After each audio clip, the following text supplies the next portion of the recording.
Dneska si urobíme zeleninový šalát. Do nejakej väčšej misy si dáme pol kila kapusty, 3 nasekané mrkvy, jednu na mesiačiky nakrájanú červenú cibulu, nasekanú petržlenovú vňať a malú plechovku kukurice. Dressing si zarobíme z 5 lyžíc majonézy, pridáme čerstvo namletú soľ a čerstvo namleté štvorfarebné korenie, pridáme 1 lyžicu ryžového octu a 1 lyžicu olivového oleja.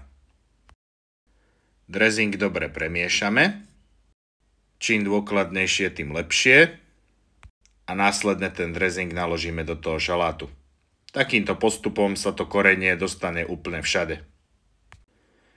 Šalát poriadne vymiešame a po vymiešaní dáme na noc odpočívať do chladničky.